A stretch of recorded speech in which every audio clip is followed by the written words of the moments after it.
Hey guys, welcome back to another episode of Vince of Gaming. In the last episode, we got the Master Sword, and we're now on a quest to save our sister for the second time. It's a good thing that I don't have to get thrown in jail anymore, because I have, my sword this time. So I don't have to be stealthy or turn off the lights, even though they're turned back on again. Alright, I think I'm supposed to go in the direction of the flame, so let me do that. Yeah, hopefully we'll be able to get our sister back this time, because I don't want to keep coming back here for like a third time. There we go. This Moblin has like a shield. Oh, actually, I think... Yeah, no, they got rid of the ropes, because I don't really need them anymore. I have the Deku Leaf.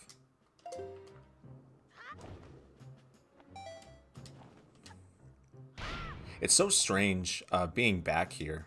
Like, it shows how much we've grown through this journey. And that's what I like about this game, is that you go back to places you, like, were at the beginning of the game, and then you can see how much you've grown and improved and how easier things are for you compared to back then, when all we had was our little sword and our, like, shield. Alright, so... I keep thinking that there's, like, ropes here, but there's not.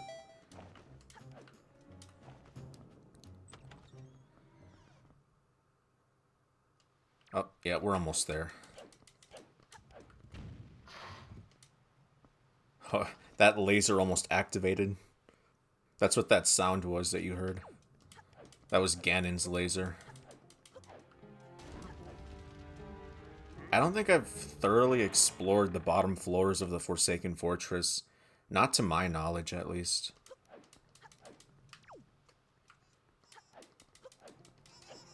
Yeah, so instead of these, instead of the Bokoblins pretty much patrolling the area, it's just like these little creatures that make those, like, awful sounds that you're hearing. And there's, like, a lot of them. I think they're, like, the only enemies in the game that don't ever, like, that keep, like, respawning. Like, they don't ever go away. Like, no matter how many times you try, like, killing them, like, they'll stay there.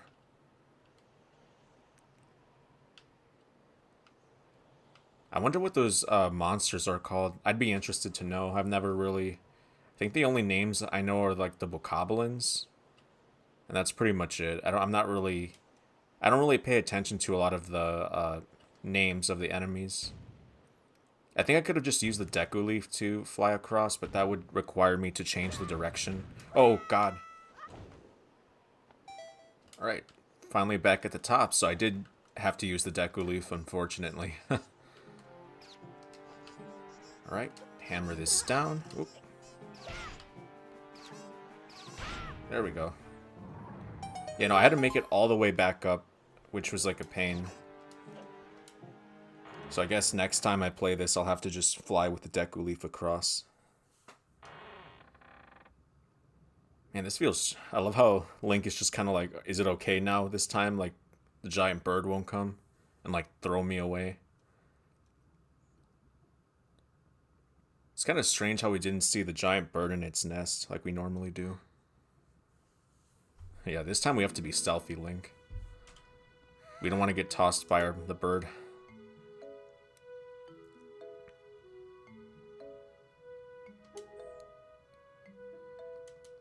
Yeah, she was really worried about us. I haven't seen her in such a long time. Oh, we can't open the door. The cell won't open that easily. Hey, it's Tetra and the pirates. There you go, acting before you think, as usual. I wonder how they both get the door open. Like, did they just break it down or just picklock it? I swear, do you even realize that we had to draw that monster bird off for you? Oh, okay, so that's what happened. It was about to come flying in here after you again. That's interesting. So they fended off the bird for me. For now, at least. That sword. Where did you get that? Are you... Is it even possible? How could it be? Well, never mind about that. For now, we'll just take these girls. I'm sure their fathers back in town will pay a handsome reward for their return. Yeah, interestingly enough, those girls that the pirates are carrying, they're actually daughters of rich men on Windfall Island. I'm so sorry to interrupt such a heartwarming reunion. But isn't there still something that you need to take care of? Yeah, the bird's gonna come back soon. If you're worried about your sister, don't be. I promise I'll deliver her safely back to your little island. Normally I'd expect a huge reward for something like this, but this time it's my treat. Listen, Ariel, your brother still has some things to take care of. Big, important, grown-up things. He'll be back soon, so you just wait nice and quiet until he returns, okay? Yeah, it's time for me to finally fight the bird. This has to be like one of my favorite fights in the game because of how like creative it is. It's like I've said to Grandma when I was back at Outset Island that I'm gonna like kick the bird's butt. We'll be reunited with Ariel soon enough again.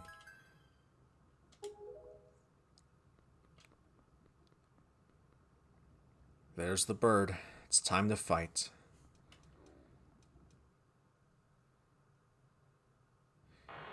Yeah, one thing I don't get about this part right here is how it starts flooding. Like, I don't understand, like, the whole flooding part. Maybe this was bound to happen if the bird found me. Who knows?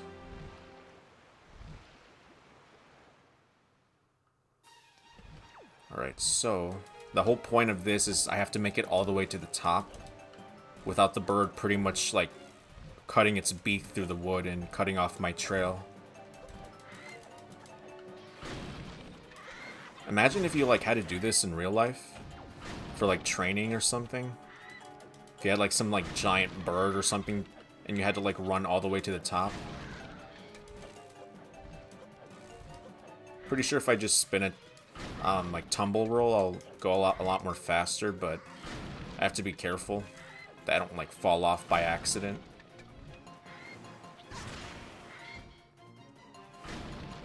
I think I'm a bit ahead of the bird. Oh, never mind. The bird's hot on my tail.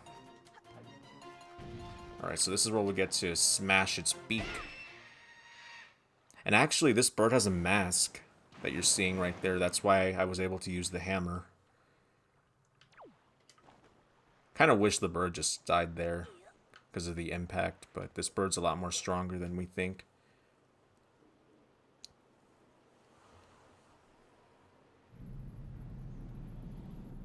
I don't remember seeing this part of the Forsaken Fortress the last time we were here.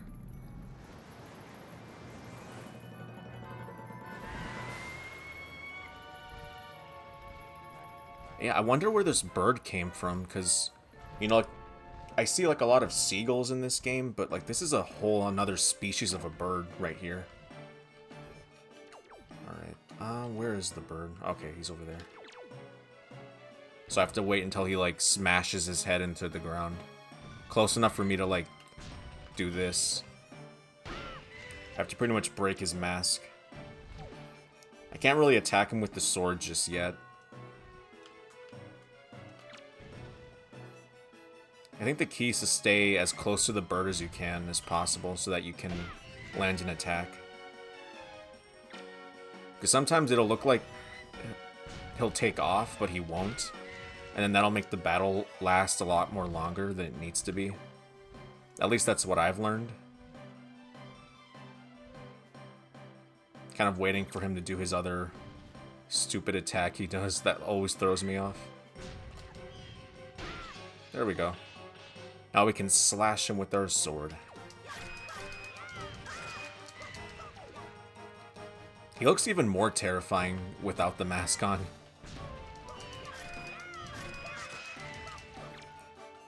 He kind of reminds me of like a Looney Tunes character almost, like that like rooster in Looney Tunes.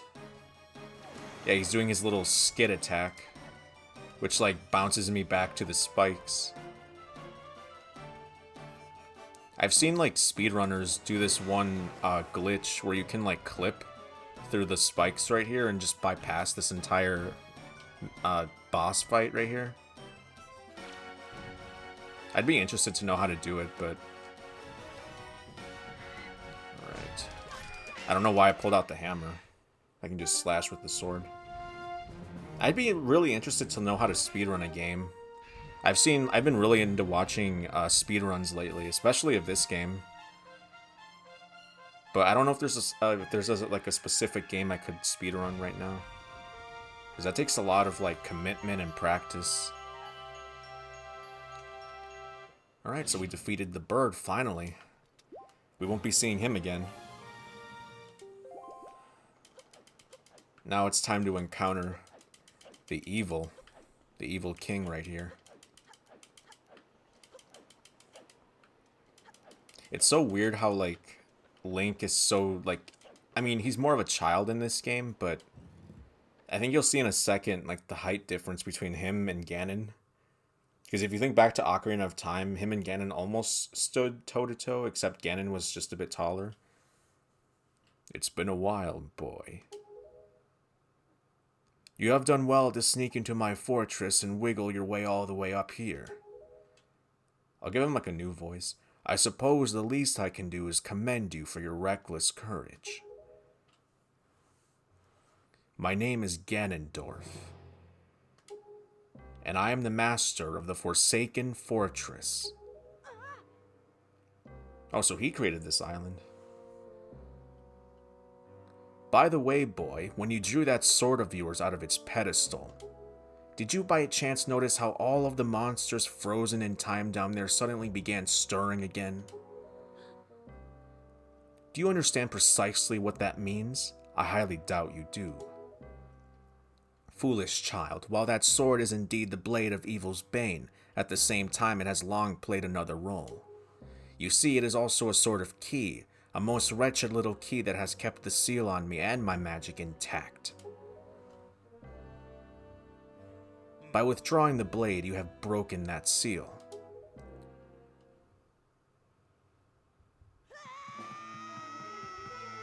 Link does not stand a chance right now. Yeah, look, like, the height difference between him and Ganon is, like, unbelievable. Because Link's a child and he's pretty much more of an adult. I remember this was a meme for a while, with Link making that face. You cannot defeat me with the blade that does not sparkle with the power to repel evil. What you hold is useless. Go back to the world below and tell that to the pathetic fools who made this blade.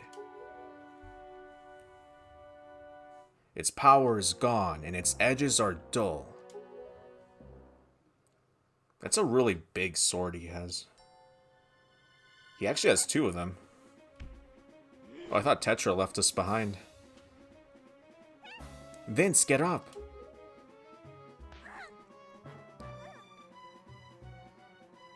She's like struggling really hard.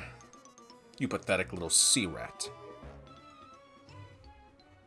Uh-oh.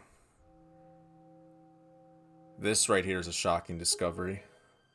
My Triforce of Power is resonating. Ha! At long last I have found you, Princess Zelda. Yeah, the first time I found out that Tetra was Zelda, like, it completely blew my mind. But then again, I was a kid, so I didn't really understand much of the Zelda lore. Pretty sure any teenager would have figured that out. But I love how Zelda had more of like a role in this game. Because I think prior to Ocarina, she was pretty much just like locked away and she wasn't able to help us.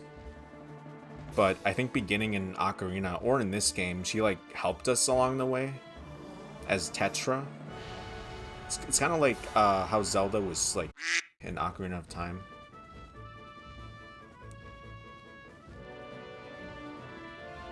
Alright, so our little Ruto friends helped us out to burn Ganon's lair. But unfortunately, I don't think that gets rid of Ganon that easily. Every time I see Valu, I'm like glad I freed him of his pain. It's alright, Vince. She has merely lost consciousness. Your sister has escaped the Forsaken Fortress with the pirates. You can relax. She's safe now. Lord Valu, you have arrived not a moment too soon. We are deeply grateful. Still more gibberish. I am aware of this. Yet I thought our first priority should be to separate these two from Ganon's grasp. I wonder if that, like, gibberish is based off of, like, an actual language in the world. Because they look like hieroglyphics. Well, not hieroglyphics. They look like an actual language. Like text from an actual language in the world. And I'm wondering what that language might be. If anyone in the comments knows, feel free to let me know. Vince, I will explain things later. Now we must return to the world beneath the sea.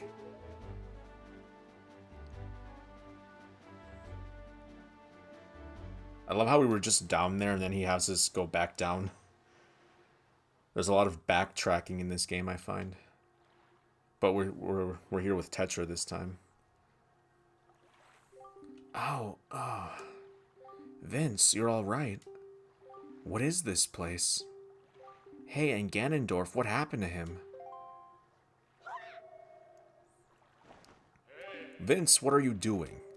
You must come now to the room where you got the Master Sword. Who's using that stone? Just who are you? Vince and I are the only ones who can speak through this stone. How dare you use what's not yours? Your name is Tetra, correct? You must come with Vince to see me at once. Well, don't you sound important. Fine, we're on our way. Just hold your horses, whoever you are. I love that smirk Tetra gives. Alright, so we have to go meet with that voice in the same place we got the Master Sword.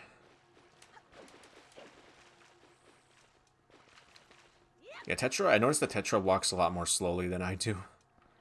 So I have to pretty much, like, just jog in place. Not really run too fast, because she won't be able to catch up. Doesn't seem like that long ago that we were here, just fighting enemies. Oh, is she following me, or did she get stuck? Yeah, sometimes, like, if you, like, separate from her a bit too much, like, she will get stuck behind something. Which, like, it's kind of stupid, but that's just how it is. Oh, here we go. Now we're getting more juicier. Are you him? Are you the one who was speaking through my stone without my permission? Answer me. That stone is an enhanced version of the gossip stones long spoken of in the legends of the Hyrulean royal family. I am the one who made it. You made it? The royal family's gossip stone? I'm sorry, but I have no idea what you're talking about.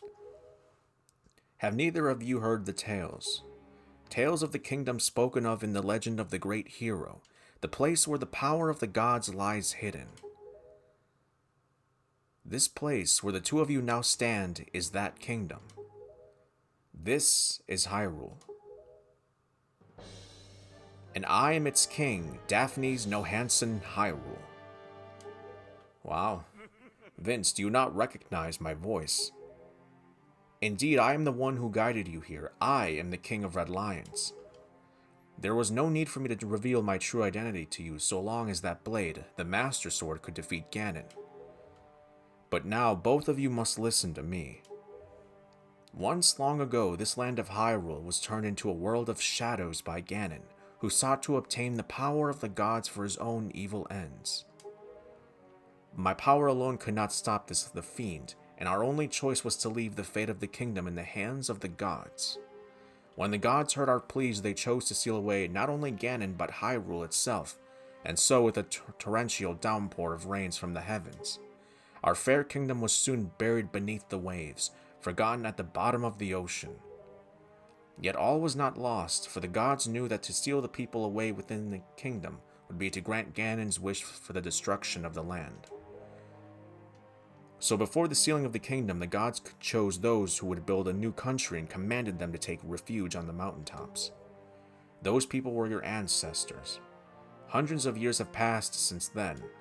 So long as Ganondorf was not revived, Hyrule would remain below, never waking from its slumber. Tetra, come to me. Wow. So you pretty much just explained the whole reason why the entire kingdom submerged beneath the ocean. Because of Ganondorf. This necklace you wear is part of a sacred treasure called the Triforce of Wisdom, which has been passed down for many ages within the royal family of Hyrule. Your mother passed this down to you and instructed you to treasure it and to guard it with your life. Am I not correct? The Triforce of Wisdom is none other than the sacred power of the gods that we have kept from Ganon's clutches for so many long years. The gods placed upon your ancestors the task of protecting it from evil's grasp. You too must abide by the laws of the past, and so the time has come for me to teach you the fate into which you were born, the very reason that you live. That's interesting. I love how this is the Link to the Past title screen right here. A little bit of a throwback, in case you haven't played that game.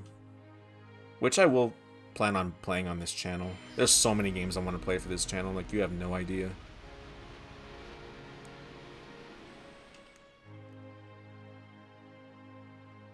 I love how like Tetra transforms to Zelda and looks completely different. Because I mean, if she's a princess, she has to look the part too. But I feel like she's a completely different person when she looks like Zelda, but she's Tetra. She even like speaks different too. My fate. You are the true heir of the royal family of Hyrule, the last link in the bloodline. You are Princess Zelda. Zelda? I'm a princess?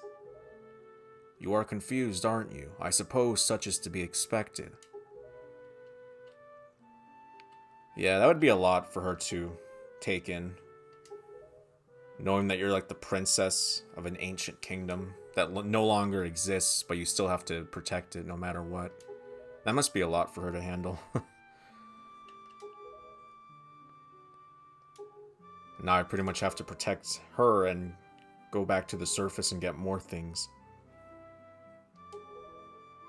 Kind of wish Tetra helped me a lot more, but for now she won't be able to, unfortunately. So she pretty much has to stay here while I journey up to the surface and try to resurrect more of the Master Sword so that it's in complete state. Because right now I can't really do anything with it other than just slash random enemies. It's kind of weird how Hyrule's even still alive. Even though it's been like more than 100 years. It's not really her fault. I mean, it just happened. I think it was like inevitable. Like, man, I feel bad for her. She just has to wait here. And like silence. Like, apparently she's protected by like the barriers placed on the castle, but I don't know, I wouldn't count on it. Because Ganon could just easily like break those barriers and just slip into the castle anytime he pleases. Alright, well in the next episode, we'll journey back to the surface, and I'll see you guys next time. Remember to stay awesome and enjoy gaming. I'm out.